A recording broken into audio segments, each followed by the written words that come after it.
Good evening.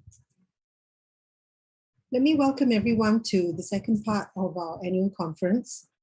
My name is Michelle Teo. We will begin this evening session with a pre-recording of the speech being delivered by the Minister for Law and Home Affairs, Mr. S. Shanmugam. Let me talk a little bit about Minister.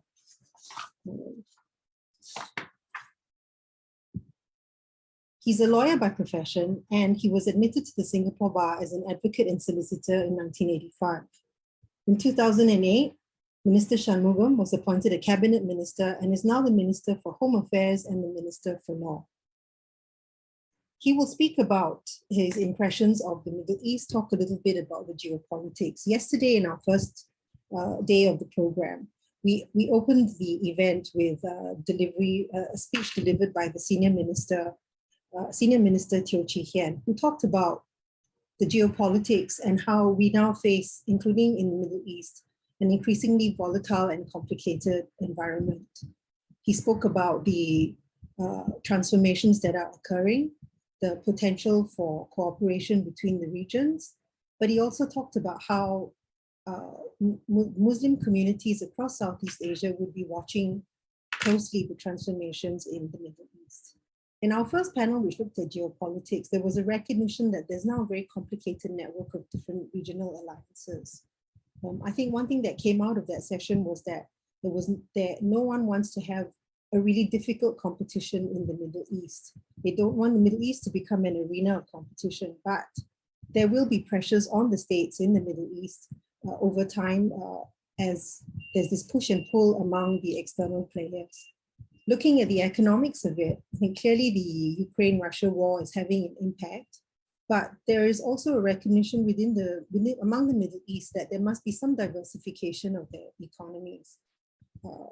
And I think that for both India and China, there is an interest in what is happening in this part of in the Middle East, what is happening, how it's developing, and what roles they can play, what they can bring to it. And they both have very different views. Let's now hear from Minister for Law and Home Affairs, Mr. K. Shanmugam, and then we will proceed with the last panel for this conference. Thank you.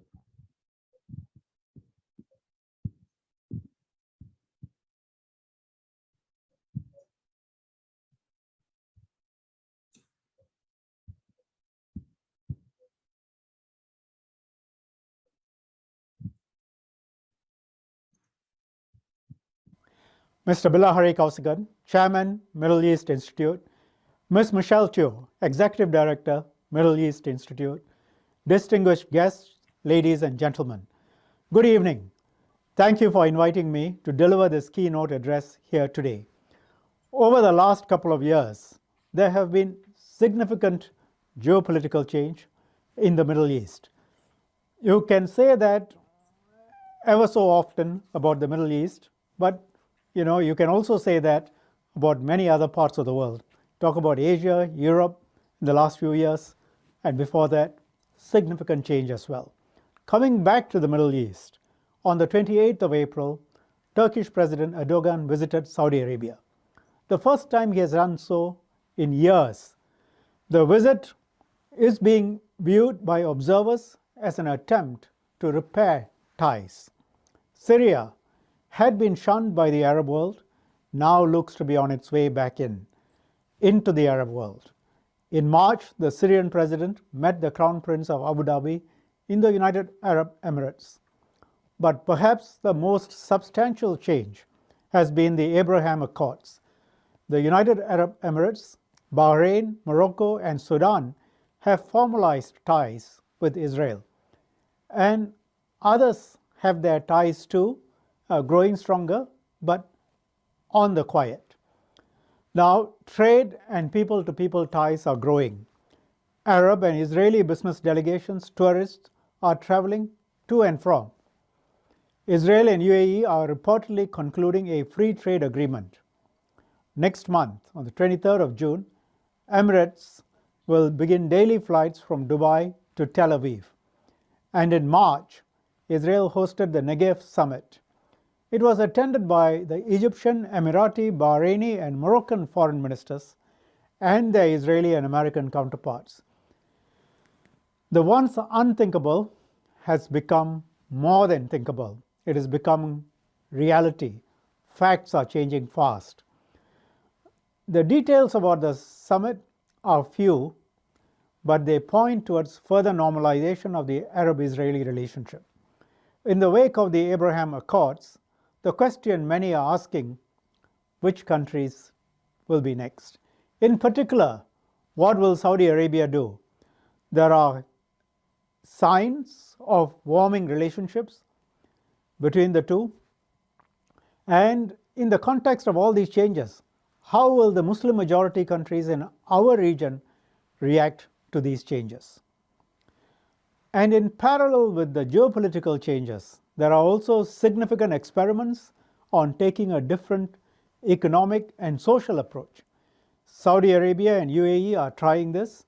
In Saudi Arabia, women are no longer required to put on the hijab, and some don't. Saudi women are allowed to drive and work. Concerts by Western acts and cinemas have also made a return in Saudi Arabia. I went to the World Expo in Dubai this year. The Saudi Arabian pavilion, there was a film that was shown. It's quite interesting. It gives a sense of the social changes taking place. The film is about 7 minutes long and stars John Travolta. You can find it online. I will have a short excerpt played. It's about 1.5 minutes. Pay close attention to the language used and how the women are depicted in the film. And in between, one of the greatest melting pots anywhere in the world. A scintillating cultural feast for the senses. And cut!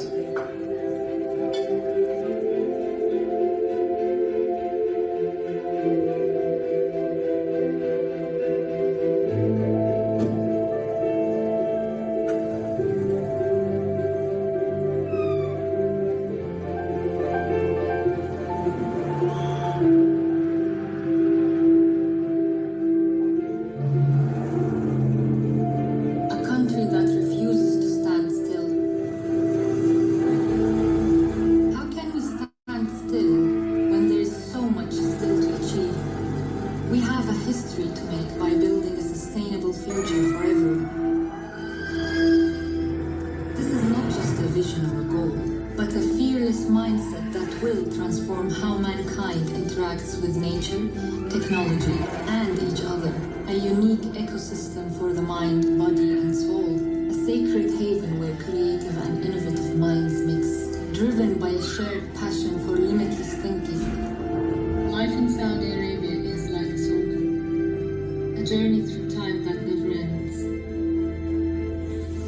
Where the past meets the present, and the tantalizing future full of wonders is always within reach. If you see, the women, none are wearing the hijab. In the language, let me quote, one of the greatest melting pots in the world. One of the greatest melting pots in the world. Another quote, building a sustainable future for everyone. Another quote, transform how mankind interacts with nature, technology, and each other. It's aspirational language. 5 years ago, even 3 years ago, I think one would not have automatically associated such language like, quote, one of the greatest melting pots, close quotes, with Saudi Arabia. Even now, it is aspirational, waiting to be turned into reality. This is a vision. Observers have commented.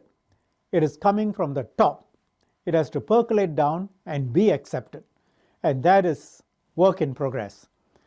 Saudi Arabia has also set out its ambitions for the future green city of Neom and Saudi Vision 2030, and it has invested substantially into these projects.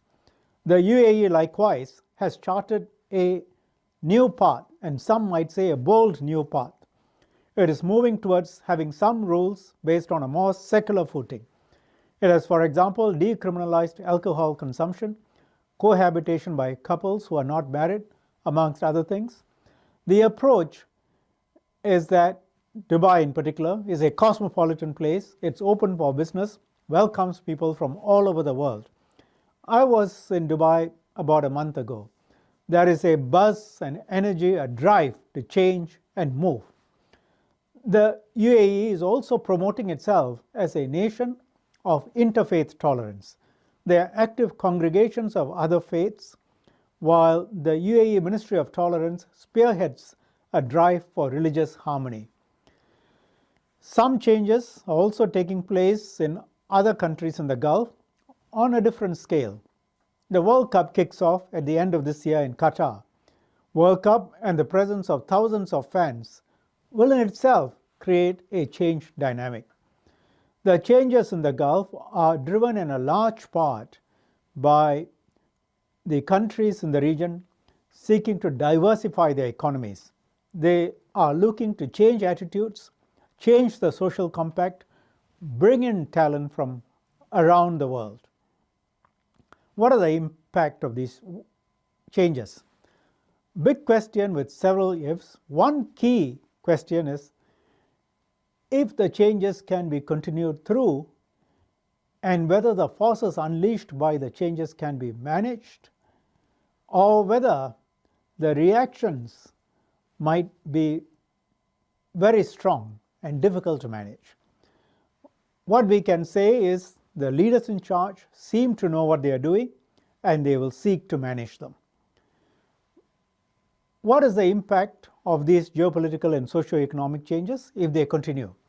First, these regional realignments will likely have an impact on the balance of power in the Middle East.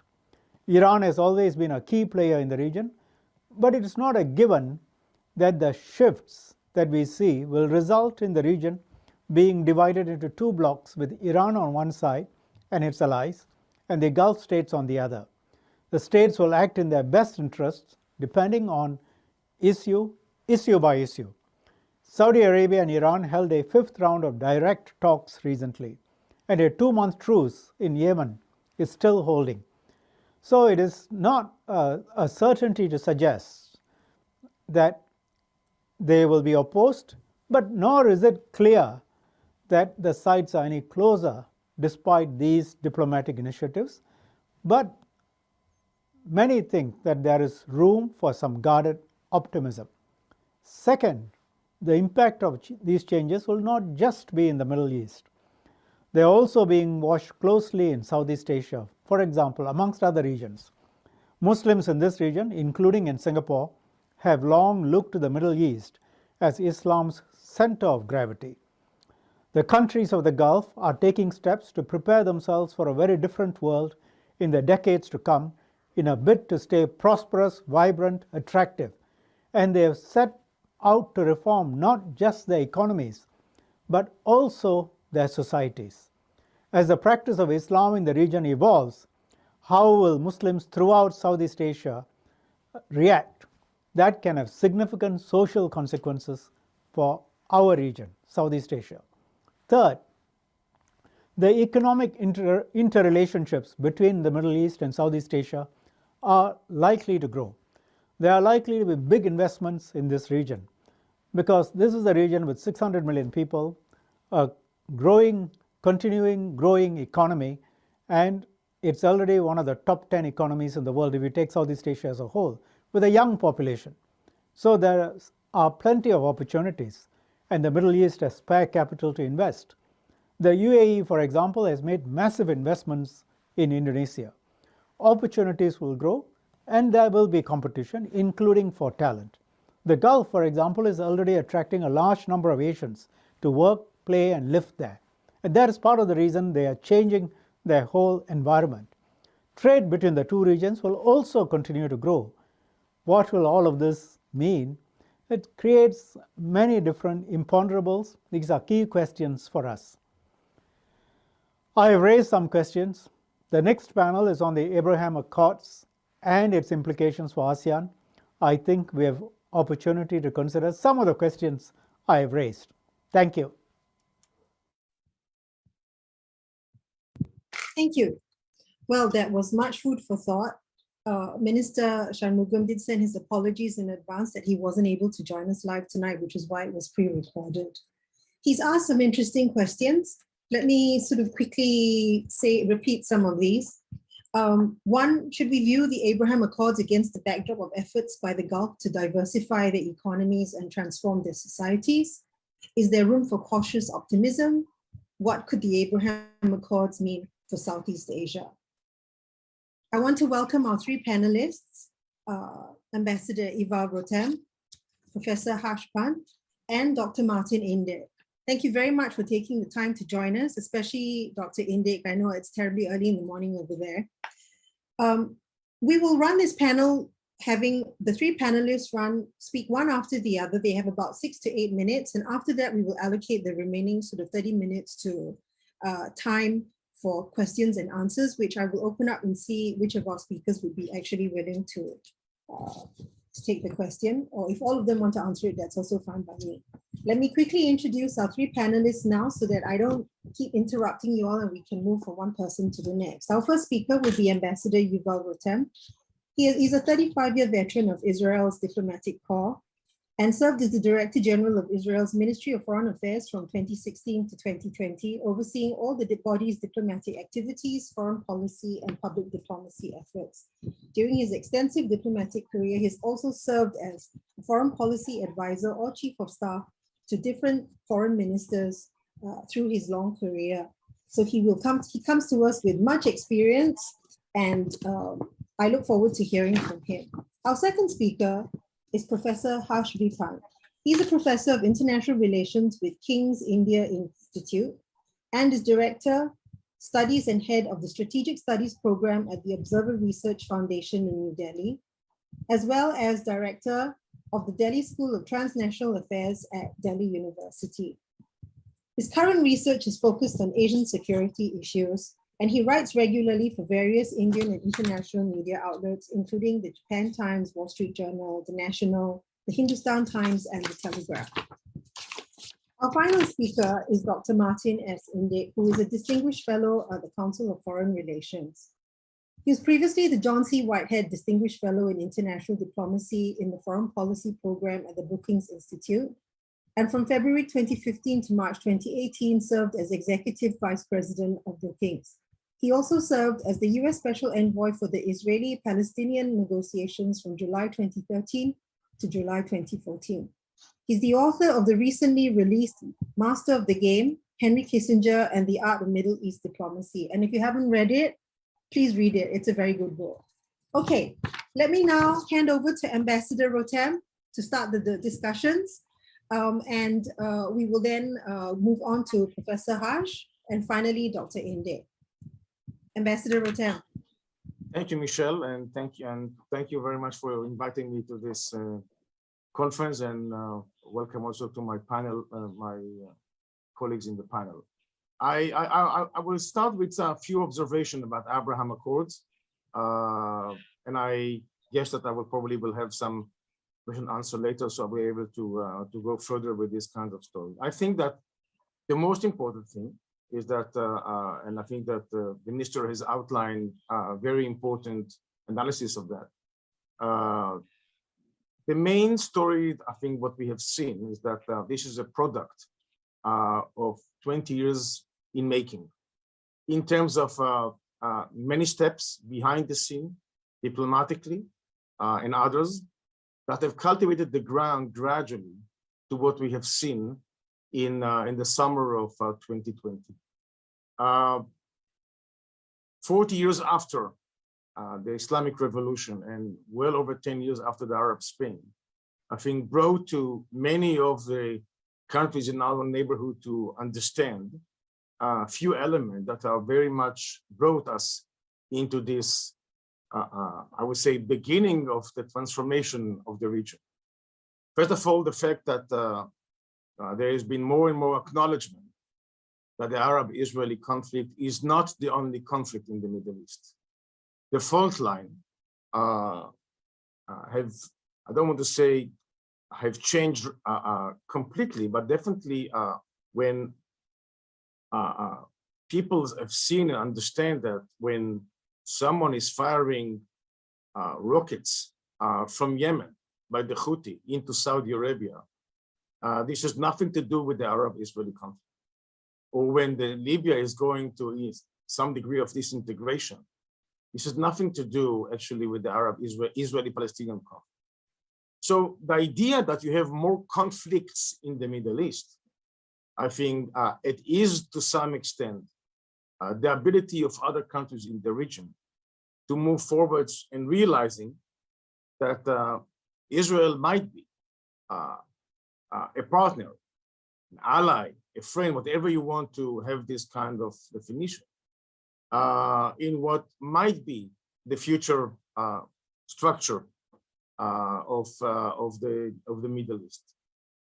With this respect, I have to say that the Israeli growing economy, the Israeli success story technologically, when a country like Israel turned to be, I would say, 9.5 million people today with about $500 billion economy, I think gave a lot of confidence and to some extent ability to be more, to develop more nuance in the way we're doing and the way we're pursuing foreign policy.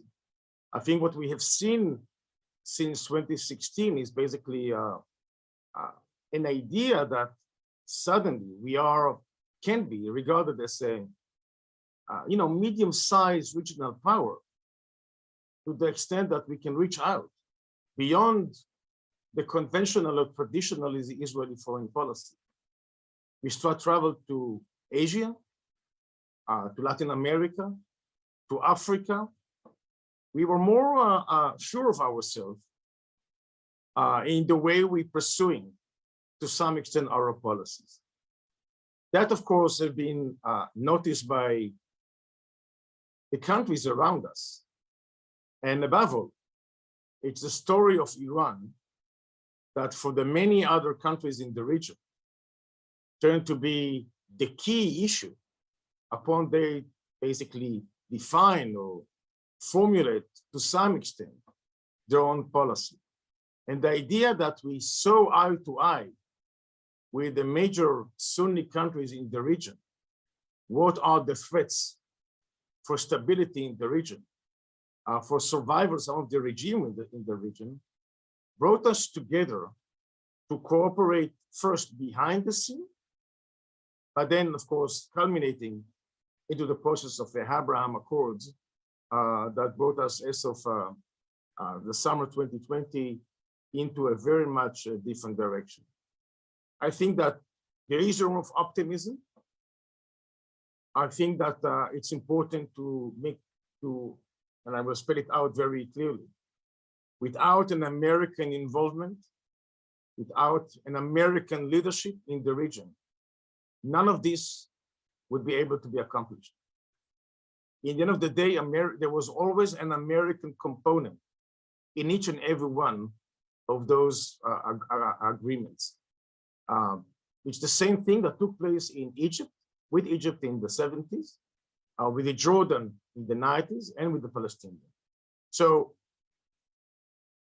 for all of us in the region, looking up to American leadership, to American involvement and engagement is critical if we want to see more steps and enlargement of the Abraham Accords.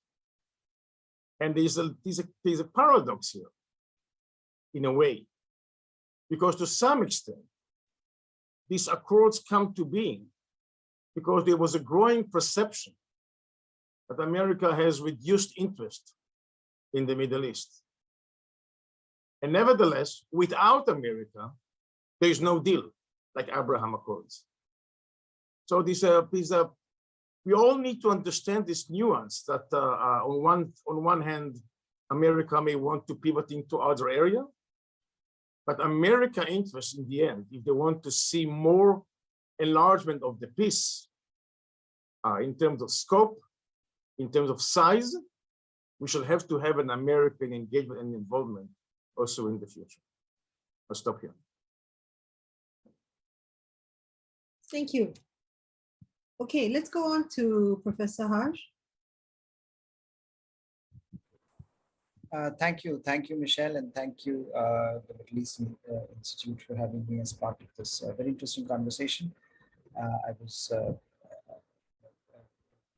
Ambassador Rutten has made some very interesting points, and I think the minister previously also gave us a structure within which to think about some of these questions that this panel is supposed to answer. I'm looking at this primarily from the point of view of India and Asia and the emerging discourse in the Indo-Pacific. Ambassador Rutten talked about America's desire to pivot away from Middle East to Indo-Pacific. I think that's in some ways that's quite palpable, and it is generating a set of, I think, choices for countries like India, perhaps even for China and in the region, and some very interesting developments, both in terms of where India's engagement in the region is moving in the Middle East, as well as some of the broader questions about India's foreign policy priorities over time, how they are changing and evolving in the broader context. I would like to posit some of those aspects.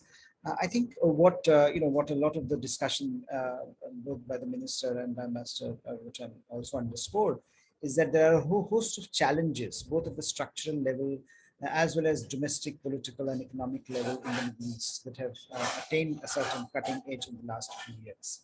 And that means that for a country like India that has had a very traditional approach to the region, there are possibilities of reimagining that role in the region.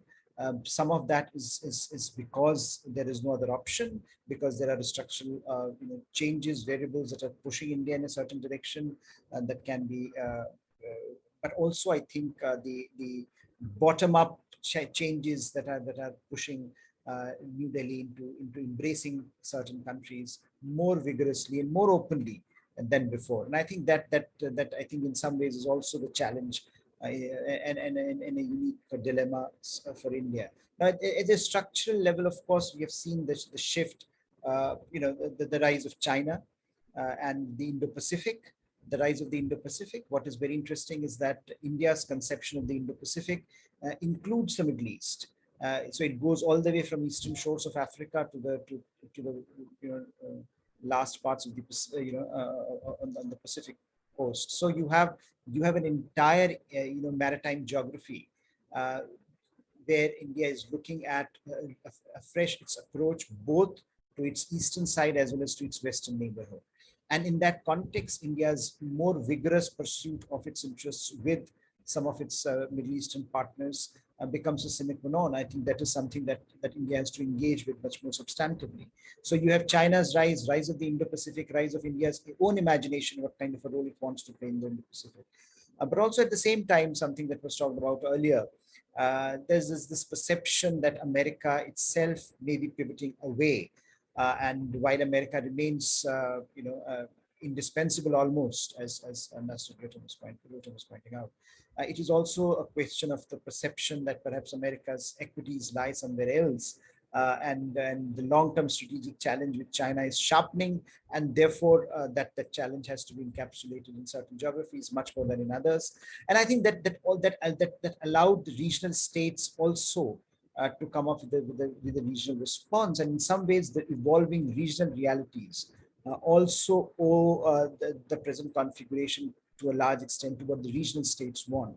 And in some ways, regional states have been the drivers in shaping the conversation, both whether you look at, of course, Abraham Accords would not have happened without American push, but also the fact that regional states could take on some of those challenges because they themselves are under pressure and look at the long-term strategic challenge of American priorities shifting perhaps, or to China becoming a more potent actor, or trying to find their own space in this geopolitical jostling that is happening across the globe, including in the Middle East. So I think what that does is that it gives India's traditional approach, it makes India's traditional approach to the Middle East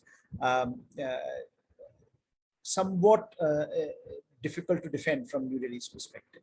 And therefore, the traditional approach of India was very simple, that we have three pillars in the Middle East. You have the Gulf states, Arab Gulf states, you have Israel, and you have Iran, and all three have to be equally quoted in some ways in equal measure, because there is that balancing act that India wanted to create in the region.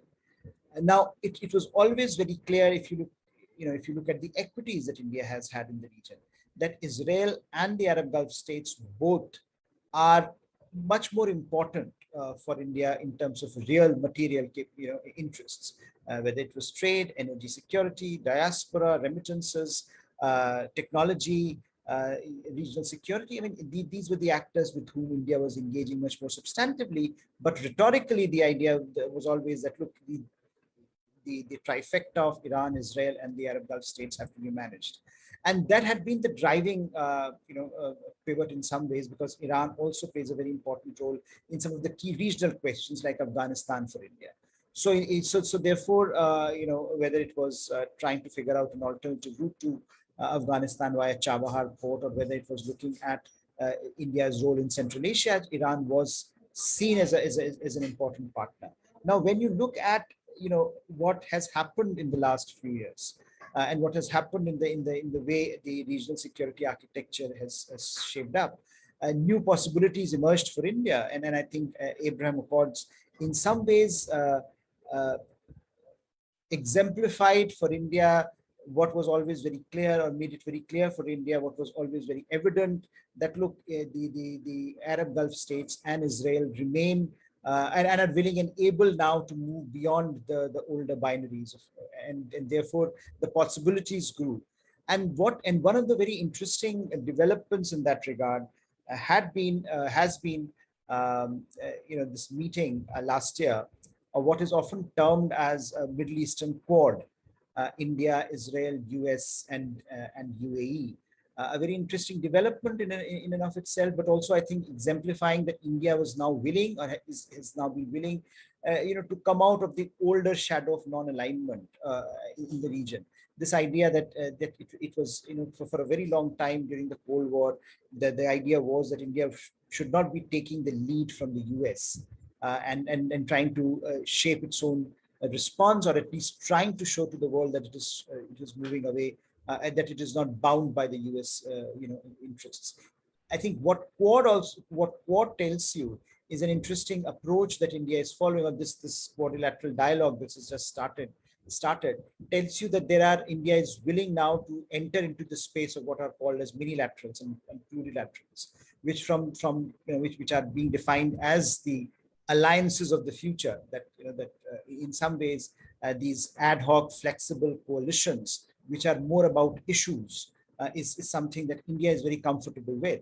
And officially, India has also declared that India no longer sees itself as non-aligned. It is willing to align with countries based on issues. So I think these issue-based coalitions, and one of the manifestations of that issue-based coalition has been in the Middle East in the form of this quadrilateral dialogue. Now, how far it goes, what it does, what kind of robust architecture it creates, that remains to be seen. But I think the fact that India was able to make that move, India was able to articulate its position on that, is itself in line with, I think, broader Indian thinking, which is moving away from a broader balancing role to a one where India looks at itself as a leading player, trying to shape global order, rather than being simply a recipient of global norms and structures being shaped by others. And I think that has been a very important feature. And I would just end there, because I think that lays out the broader contours of India's engagement in the region, both in the context of what has happened in the last few years, as well as in the context of broader structural and systemic shifts that the region has witnessed. Thank you. Thank you very much. So that's been quite interesting. I mean, we've had two different perspectives. Ambassador Rutten's was really from the perspective of Israel and being as part of that region. You have the Indian perspective, because I think with the geopolitics and with everything else that is happening, you can't ignore different players. And India has quite a long history with that part of the world, with the Gulf states and with Israel. Let me now turn the floor over to Dr. Inde. And then we can, I do have some questions that I want to ask to get the discussions going, but I'm going to give the floor now to Dr. Inde. Thank you. It's a real pleasure to appear, even virtually, both with my fellow panelists and for the Middle East Institute. So thank you for the invitation. The United States clearly, whether it's leaving the region and pivoting to Asia or staying, has a critical role to play.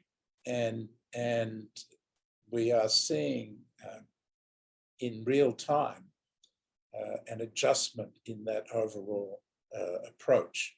And I think it's important to recognize that while the United States has sought to pivot away from the Middle East because of greater priorities in Asia with a rising China and in Europe with an aggressive Russia, there is a recognition now in Washington, in the Biden administration, that it's essential to find a way to have three priorities, even if the Middle East priority is, for the time being, somewhat of a lesser one. That if we turn our backs on the Middle East, then a whole range of bad things from the American perspective start to happen. And in particular, I think as we have sent out a message to our allies and partners in the region that we can't be relied upon, and not just because of the pivot to Asia, but because of the vagaries of our own domestic politics, they have started to hedge. And that hedging has brought stronger relations and greater involvement in the region by Russia and, of course, China. And so, as a kind of realization, perhaps slow, perhaps late, that we can't simply leave a vacuum in the region. There is now greater focus on how to walk and chew gum and also carry a stick at the same time. And as a consequence of that, since we can't do it all, we have to look to our regional partners and allies to step up as we step back. And that's the process that's going on at the moment. Interestingly, and Ambassador Rutten referred to this paradox as we leave or give the impression that we're leaving the region. Our allies and partners step up and start behaving responsibly in a way that they didn't before, and take on more responsibilities. And nowhere is there a better manifestation of this than the Abraham Accords, which certainly focused on normalizing relations and making peace between Israel and UAE, Bahrain, Morocco, and hopefully others. But that is driven by a strategic calculation on all of the members of the Abraham Accords, which is in the process turning it into an axis, the Abraham Accords axis. That strategic calculation, which long preceded the actual coming out ceremony on the White House lawn, was a concern about the way in which Iran was acting in the region to destabilize it. Iran maintaining its revolutionary dimensions, seeking to expand and achieve a kind of hegemonic position, not just in the Gulf, but across the region, has given Israel and the Sunni Arab states a strong common interest based on a common perception of threat. And I want to emphasize that because when we think about India's engagement in the region, it's important that Indian policymakers understand that that's what's driving this Abraham Accords axis. Because India, as Professor Pant can explained to us, and I hope he will, he referred to it, but India seeks to have a balanced relationship between Iran and the Gulf Arab states and Israel. And there's a tension there. There's also a tension there between China, which seeks a balanced relationship between Iran and, say, Saudi Arabia. What's driving the Abraham Accords axis, as I said, is a concern about Iran's destabilizing behavior and its threat to the order that the Sunni Arab states, Israel, and the United States are trying to maintain. So from the American point of view, we now have a basis, a platform for doing more in the region while we do less, paradoxically. That is to say, we can move from being the dominant player that stabilized the region for the last 4 decades, 5 decades, to playing a supportive role for our partners in the region who are working together. And if you think about the Gulf states, UAE, Saudi Arabia, Qatar in particular, across to Egypt, Jordan, across to Morocco, with Israel in between. That axis not only has a kind of geographic scope, somewhat like an arc of stability to counter the arc of instability that Iran has been promoting in the region. But it provides a way for the United States to engage in a more supportive role. And I think that's what's happening. And we will see next month in June, I expect, a visit by President Biden, who is on his way now to Asia for an ASEAN summit, a visit by President Biden to the Gulf. He'll go to Israel first, I think, and then to the Gulf, where there will be a GCC meeting with Egypt, Jordan, and Iraq, probably, and bringing Iraq into the fold of the Abraham Accords axis, something that's not usually thought about, but is certainly being worked on by Egypt and Jordan in particular. And that will be, if it happens, it will be a manifestation of this new formula for stabilizing the region. I think that there are a lot of dimensions we can get into. It's going to require the United States and Saudi Arabia to overcome their significant differences. And I think if President Biden does go to Saudi Arabia, that would be an important first step in that regard. It will be important to deal with the tension between America's focus on organizing democratic countries, including Israel and India, of course, against the autocracies. But how we deal with our autocratic allies in the Arab world, that model doesn't work. And so there's a tension in that dimension as well. But I think that what we are witnessing now is a fairly dramatic change in the way that the United States is dealing with the Middle East that is just emerging.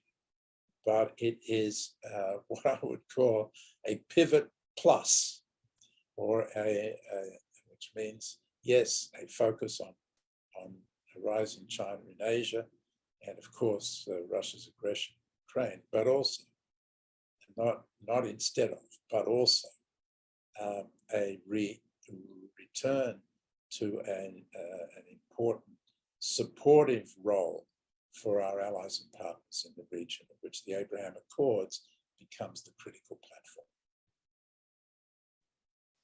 Thank you. Thank you very much. That was very interesting. I wonder if our two earlier panelists have any responses to what Dr. Indik had to say, because I found some of what you said rather interesting. I don't see, I see the pivot away. I don't see a loss of interest in the Middle East for the United States, but I see a recalibration in many ways of what they are trying to do, because they have many other priorities as well. And I think that the threats ebb and wane, this is how it works, in a geopolitical world. But I really wonder what Ambassador Rutten and Professor Harsh think about some of what Dr. Indik has said.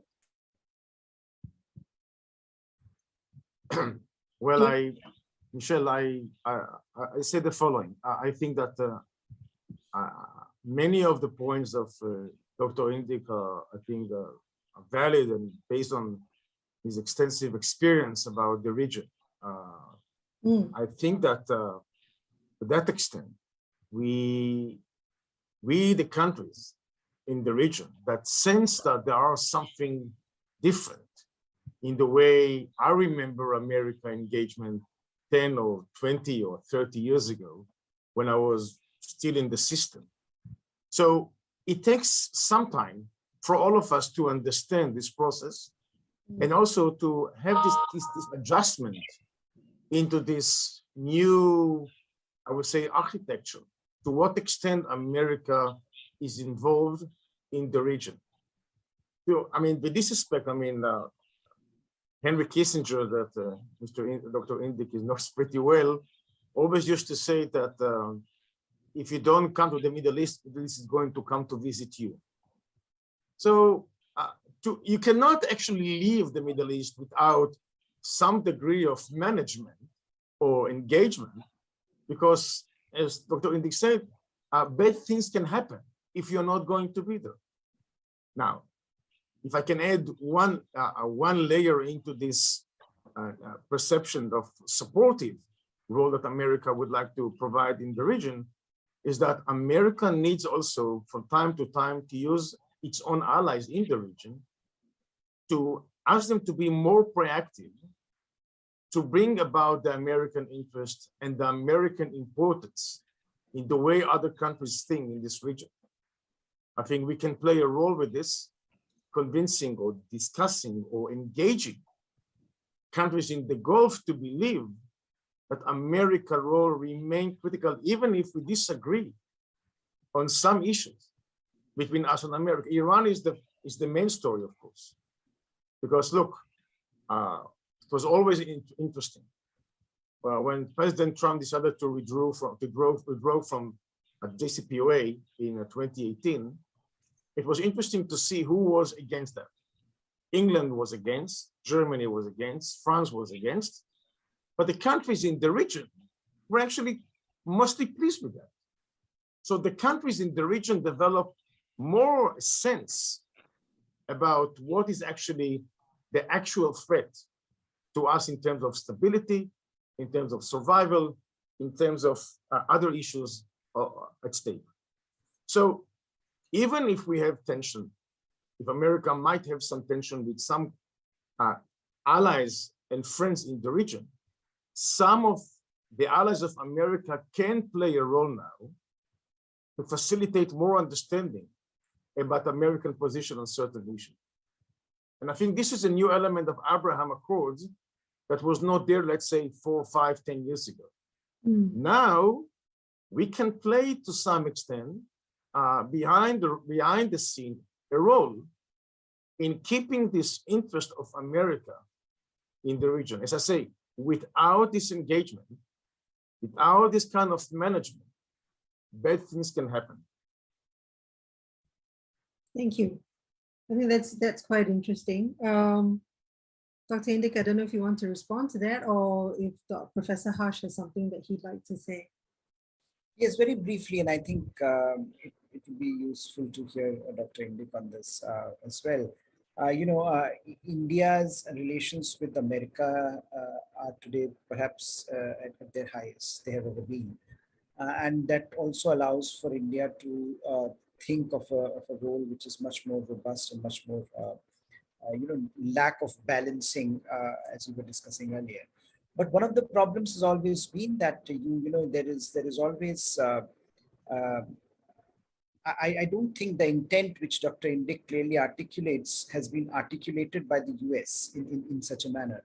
Because you do see this back and forth. You have Mr. Trump coming in, JCPO is gone. You have Mr. Biden coming in, JCPO is revived. You hear talks of pressure being put on Saudi. I mean, a lot of the discussions that Saudis are having with the Iranians, and so there is a sense that if the regional states themselves are trying to look at the Iranian question in a different manner, then for an external actor like India, which is largely supportive of US interests in the region, what do you do? And I think the quadrilateral dialogue perhaps allows one platform where you can discuss some of these issues, in a much more rational and open manner, and countries which are like-minded in the region perhaps can discuss, what does the Iranian question look like for the region and for America. But I think for a country that is not really a resident state, it's trying to come from outside, largely supportive of the US. I think a lot of the times that clarity, that intent is not clearly articulated. And so I think it will have implications for India's own balancing role, India's own attempt to carve out its relationship with Iran. As I said, if you look at the numbers, if you look at the data, India does not really have much of a relationship with Iran. Trade numbers, economic numbers, diaspora, nothing, there's no energy there. But there are issues which are specific to the region, like Afghanistan, which played a very important role at one point in time, between India and Iran. And there still is a great synergy there because of the Taliban being present in Afghanistan today. So I think, those issues become, for India, for a country like India, to deal with Iran on a regular basis. So, I would be very interested to hear Dr. Indik's views on this as to for other actors who are not the residents, but are largely supportive of American role in the region. How do you then structure a security architecture which imparts some clarity to this very interesting role that Dr. Indik has articulated for the US going forward, and for the regional states, of course?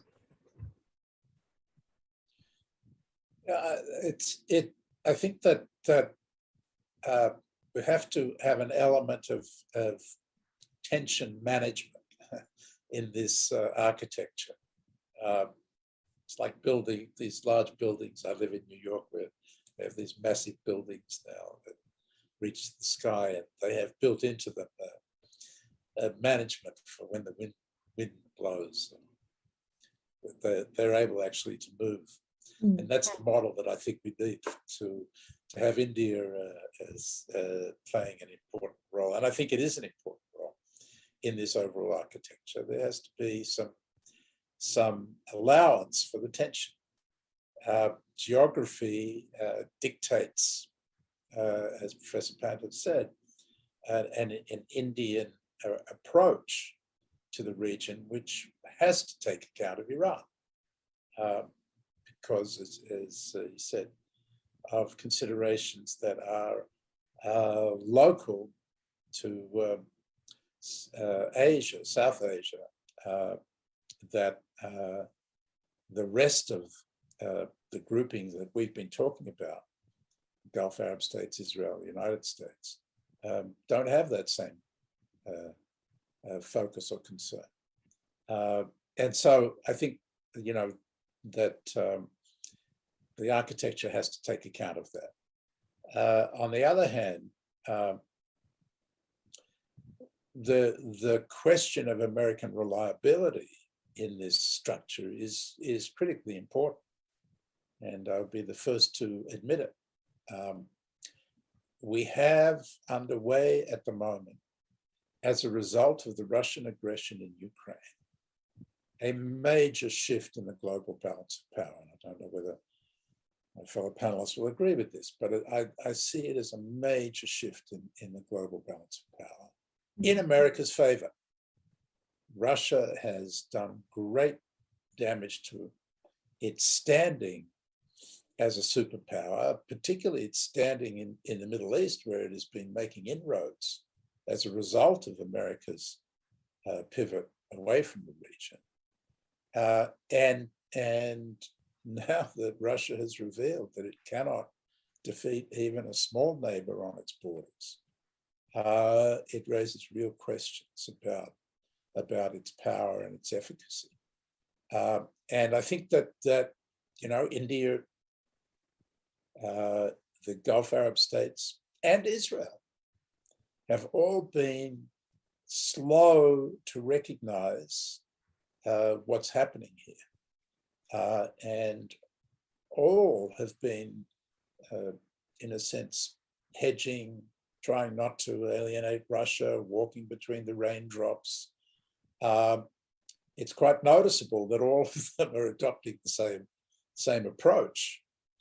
And yet, I think, and Ambassador Rutten and Professor Pant can comment on this, I'm sure, but my sense is that they're all recognizing the reality that I just described, which is emerging out of the war in Ukraine. And that will impact this overall effort to build a security architecture on the Abraham Accords, a recognition on the one hand that the United States is a critical player in the region, and therefore the hedging policies that have been adopted in large part as a result of our own unreliable behavior now need to be adjusted and in favor of the United States and away from Russia and China, I should say. That's what the Europeans have done quite quickly and dramatically. But they have the same question as they turn back to the United States. And the question is, can we rely on you? And I say that because I recognize that it is a fair question. I cannot look at you today and tell you that Donald Trump will not be president of the United States in some 2.5 years. I hope and pray that's not the case, but I can't assure America's allies and partners and those who are trying to make their strategic calculations that is going to happen or not. So part of the challenge here is not only to manage the tensions, but to manage the uncertainty of an America that certainly intends to play this role as things stand. And there's bipartisan support for our engagement in countering Russia and its aggressive ambitions in Ukraine. But will the deep division in American politics manifest itself again in American foreign policy 2 years from now? I can't reassure you on that count. It's possible. And I think we have to proceed on the assumption of what serves the strategic interests of all of us, all of these countries, at the same time as recognizing that we can't be sure of what policy the United States will advance in 2024 and beyond. That's true. This actually gives me an opportunity now to introduce the question. This comes from my former colleague, Lawrence Anderson, who used to be Singapore's ambassador in Saudi Arabia. And it's rather long, so let me read this out, and then, because I think it ties in nicely to what you've been talking about as well, Dr. Injay. What Lawrence asks is that while the US is no longer relying on oil and gas from the Gulf, surely it cannot afford to have those states and their oil and gas supplies fall to Russia, Iran, or other hostile entities. You talked about the war in Ukraine. Lawrence asked about this as well. He says the war in Ukraine and the desire of the Europeans to look to alternative suppliers of oil and natural gas would have only emphasized this fact. Would the panel agree that all this only reinforces the need for the US to play a major role in the Middle East?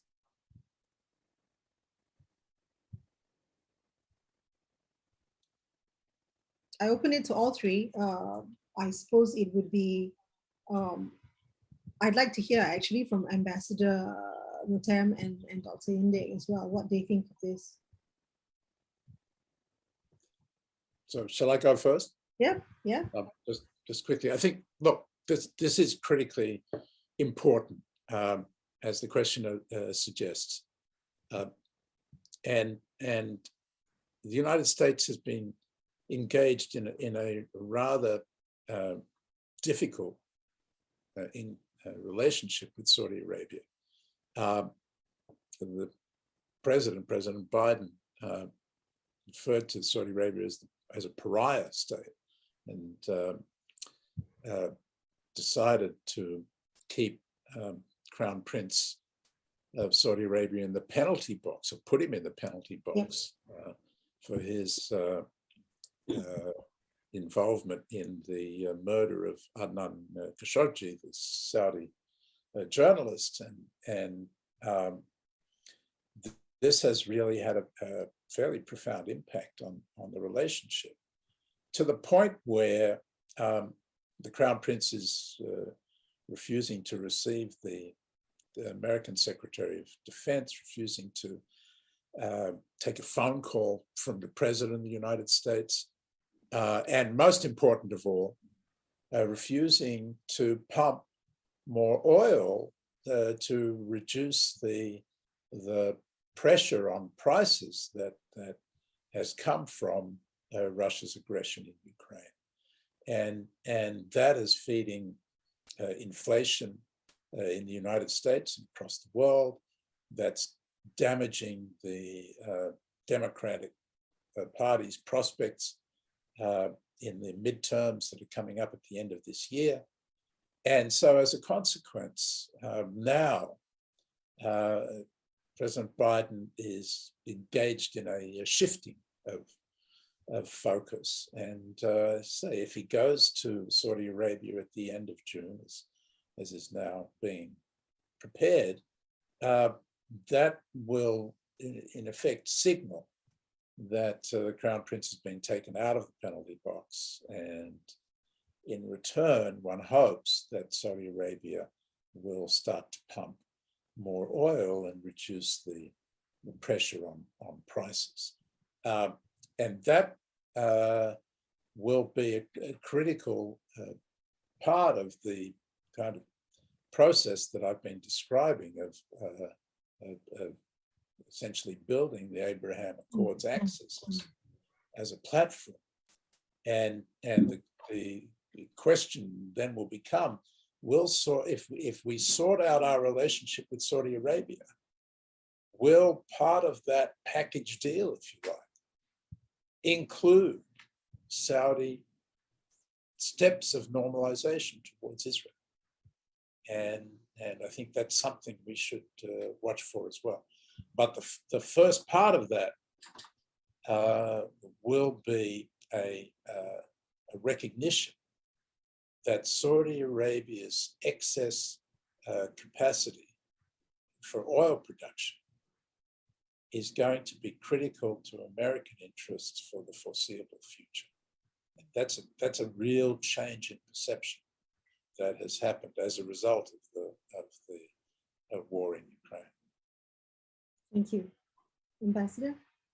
I think that Dr. Indik is provide a very comprehensive answer to that, but I will just want to add that, listen, I was not trained as my diplomatic cadet in Israel to defend Saudi Arabia here, but this was not my role. But I have to say that from the way we see that, to some extent, some of this tension is not just about the attitude toward the Crown Prince. It's also about the fact that certain critical Saudi's interests were undermined by the war in Yemen, including attacks by drones from Yemen or by missiles that supplied by Iran into Saudi Arabia and even to the Emirates.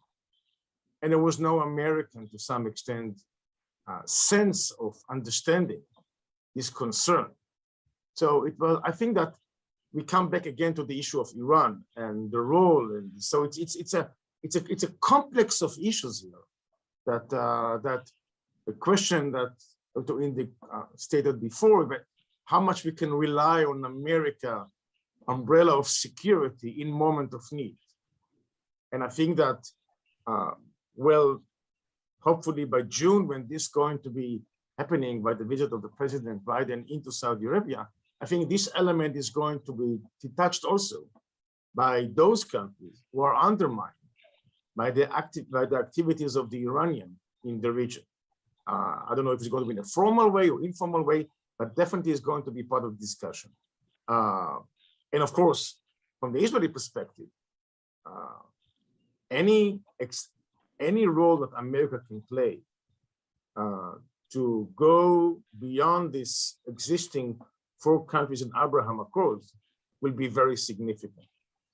To see Secretary Blinken in Israel in the Negev Summit last month, bringing together 5 foreign ministers of Arab countries into Israel.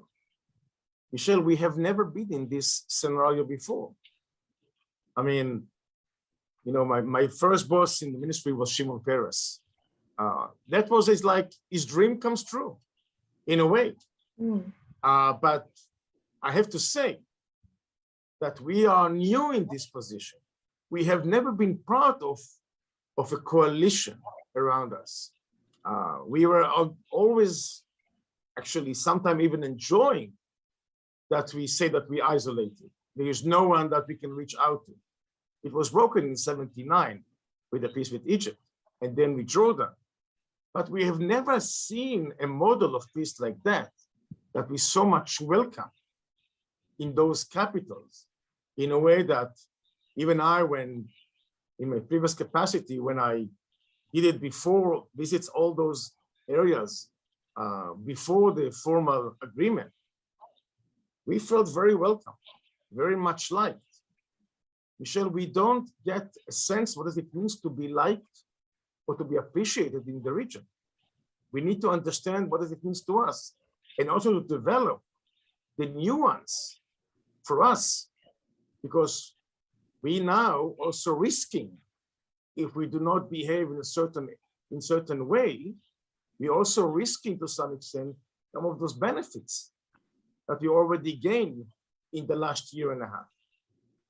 So I think that to some extent, Abraham Accord plays also, to some extent, also providing Israel a different framework upon which we are going to conduct, and to some extent, I don't want to say that collectively, but there's nothing wrong if we are going to have here and there an advice of a mentor. What does it mean to be part of a region? That we have allies in a region. That was never been our experience before. Only about a year and a half ago, we were the first time we were basically invited to a regional forum. It was the Eastern Mediterranean Gas Forum in Egypt. Wow, first time in 40 years of peace that we were, that's what I mean, that even those, if we do some mistakes here and there, we need to some extent also someone to give us a good advice, a good direction, what it means to us too, being finally accepted and welcome in the region. And I think this role can play by good Americans, even maybe former Americans who have this experience, to direct us into the right way, the right path forwards. Thank you. Actually, listening to you talk about this, I also wanted to think about something else. You know, we keep talking about all these big geopolitical changes. We talk about all the different sort of economic changes within the Gulf states, etc. And you're looking at very different sort of governments and states. You know, some have royal families, others are democracies. One thing that we've not talked about, and I really want to come back to this because we also got a question from Ong Keng Yong, who is the executive chairman of the Rajaratnam School. He's also my former boss, and he has served in Saudi Arabia. He has also served as our ambassador to Iran. And he actually had this question about Saudi Arabia, which I thought was quite interesting. And I wanted to address it to you, actually, Ambassador Rutten, because we talk about all this at the top level, but what's happening at the ground? One of the things Minister Shanmugam said in his address was he talked about changes that are occurring away from the austere and orthodox Islamic practices in Saudi Arabia. And I think one of the questions that that I have thought about, and actually Ambassador Ong has brought up, is, are these changes sustainable? Because you can talk about all these big geopolitical changes, you can talk about all these different issues and about, you know, the changing dynamic, what the Abraham Accord has brought, and it has brought you all into the fold. But what is the ground field, you know what I mean? And what the, you know, do you think it's possible that there will be these changes, and that the changes are here to stay, that they will be sustainable, you know, because you can make the suggestions from the top and bring it down, but whether the ground accepts it and then it filters and percolates is another story, you know. Well, Michelle, I think there is a risk. There is a risk of every country that try to introduce significant change in its DNA, in its code of behavior, socially, economically. It did happen in many other places as well. So when the Crown Prince is basically try moving forward in certain areas, he's definitely taking upon himself a risk. He said, in the end of the day, he's a young man. And for the first time, if I can do some kind of analogy, we were asking him to go from the back seat of the car into the front seat of the car and ask him to drive the car. So when you first time you drive a car, you always have an adult sitting next to you for the first few months when you got the license. The question is, who is going to be the adult next to him? Because sometimes, as we all understood that, he basically did some, what you call overspeeding and make some mistakes. But the question is, are we in position to understand that this is basically some mistakes of the beginning? Some of them are really difficult to accept. But yet, does he is the hope of the future for the region? From our perspective, Israel, we have seen some degree of openness that we haven't seen before. So when you see this element of the gender dimension, the element of disengaging to some extent from the Wahhabi school of Islam, this is significant step forwards. The very notion that without some green light by the Saudis for the Emiratis and the Bahrainis to have the deal with Israel, likely we wouldn't see that too. So I think that he's living and he's trying to move it into some new dimension in new areas. And we all have a role to play, directly or indirectly, to make sure that he's managed all those changes in a reasonable way that will take the kingdom into much better position. 5-10 years ago, we always used to criticize Saudi Arabia for not introducing reforms. So now we're criticizing them from time to time that they're introducing reform, maybe too fast, maybe too slow. I think that to some extent, to see Saudi Arabia driving the car for the first time, maybe for many years before, it's a very important development. We just need to make sure that the right person will be next to him while he's driving the car. Thank you. There are quite a lot of questions, but I think what I'm going to do is that I'm going to just focus on two questions that I actually find rather interesting. One is for Professor Pan, the other one is actually for Ambassador Rutten. Maybe I'll ask you first, Ambassador. Early on when you were talking and you spoke on the panel, you talked about reaching out to Asia and others. The question that has come up is, what is the possibility that partnerships with the Muslim majority countries of this region will materialize? If there is hope, it should be Indonesia. I think Malaysia, to some extent, for Israel, at this moment, seem to be hopeless. They have always been with a very strong anti-Jewish sentiments. I think that you all know that this is maybe the only country in the world that when they issue a passport, the passport is valid to all countries but Israel. This is Malaysia. And it's strange to see that when we talking and engaging with Arabs and with Palestinians, with Muslim countries, Malaysia seems to still being a very much out of step with the changes. Indonesia is a different story. If there is a hope for people like me, is to see Indonesia being more engaged and more involved. This is not just the biggest country of all. We have never asked Indonesia, I think, to play a little bit bigger role in this peace reconciliation process between us and Arabs, and us and the Palestinians.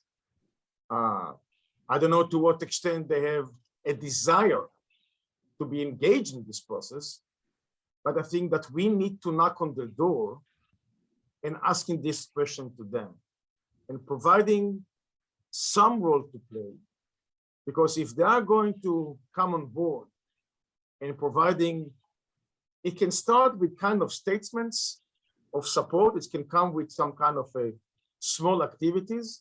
I can say this from my own experience. There have been non-engagement already with Indonesia. It's never actually mature into a real process.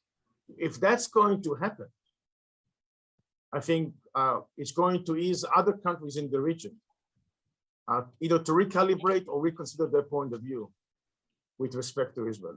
To some extent, if I can say that, under my term, under my time in the ministry, when I was the Director General for 4 years, it was two eyes policy. One eye for India was the second eye for Indonesia. India, to some extent, was an amazing success story for us. And I think there's more room even to expand this relationship into a more strategic dimension on all fronts. And I think the Prime Minister Modi has been very courageous to pursue these kinds of policy. And he was the first ever Prime Minister of India to come to Israel in July 2017. So that was a real success story. Indonesia, there have been some engagement. Some of them have been through the UN facility, but I think there's more room to do.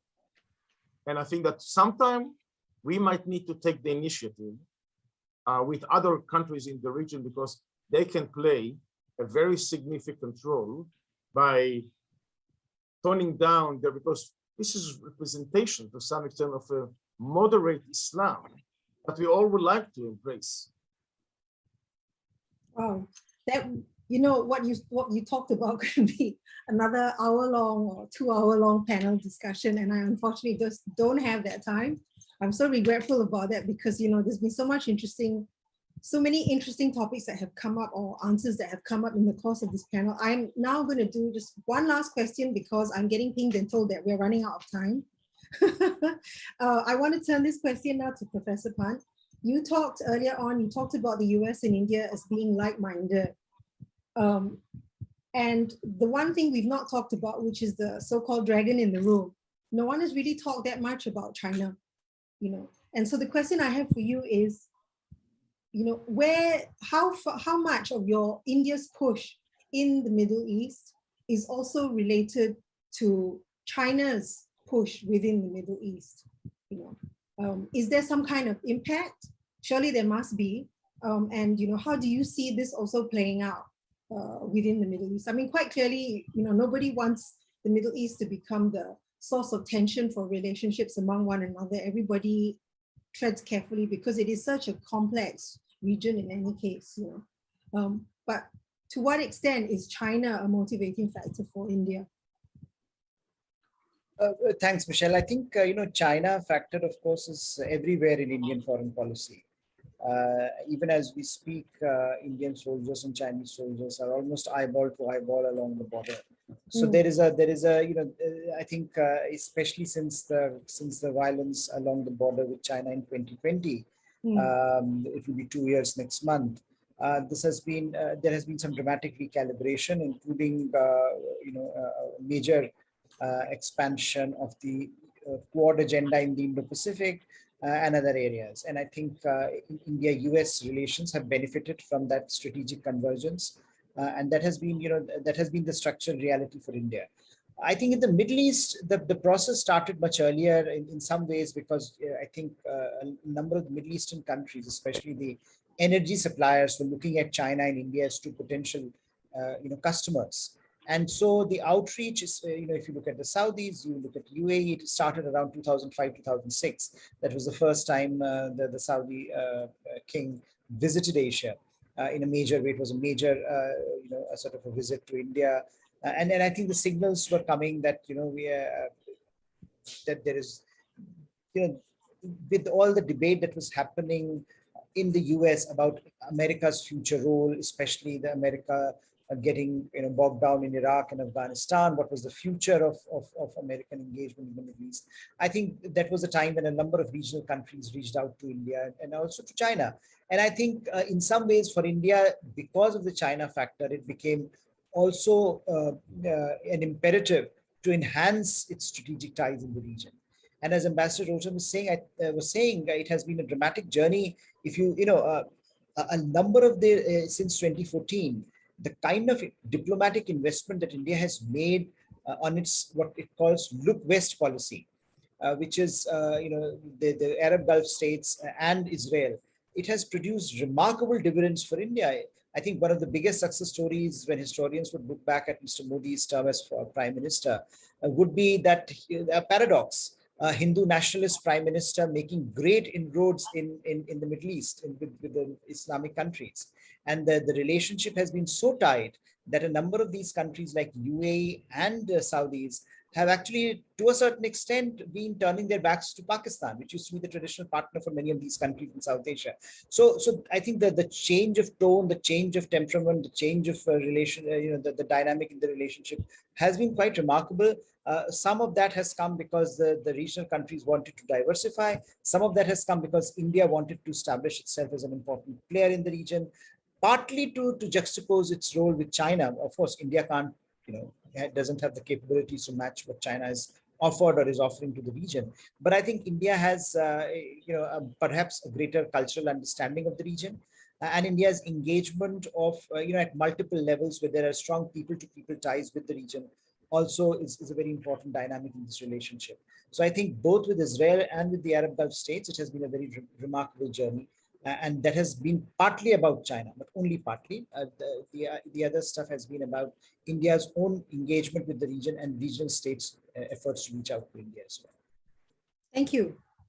Wow, this has been an interesting panel. I'm very glad that I had the opportunity. It's really been my honor to actually moderate for all three of you. I want to thank you all very much. I have a few conclusions. One, the Abraham Accords clearly has opened a whole new world, which we really have no idea where it's going to go, where it's headed. I would say perhaps there's some hope for some cautious optimism. The great fear about the United States, I think, I don't feel that it's leaving, but I do feel that it has started to pivot away. I think I share many of Dr. Indik's views that there's a recalibration, but there's also a recognition that it is not as straightforward as they had originally thought it would be, they had anticipated that it would be. I think the US will continue to be something of a presence in the Middle East. I think it necessarily has to, but I think that the countries in the Middle East itself, particularly the Gulf states, the Arab Gulf states, countries like Israel, also recognize that maybe, they too must play some kind of a role. How this pans out, where it heads, the direction it takes to remains to be seen. I think, we have many more questions than we have answers. And I think perhaps this is the way it's going to be, because, you know, it is such a new phenomenon. I mean, I think every one of us was caught off guard by the Abraham Accords. I really never expected it to be manifested so publicly. We knew that the relationships existed. We just never thought it would happen so obviously. You know, everyone looks at China, but you know, and while the US has articulated that China is a big problem for them, at the same time, you know, they've never said that they're not interested in the Middle East. You know, there are priorities, and you have to pick your priorities, and they shift based on variables, often unpredictable situations, unexpected developments such as Russia and Ukraine. I mean, no one really saw that one coming, and you know, it has had an impact and continues to have some kind of impact across the globe. So I want to thank you all very much for your time.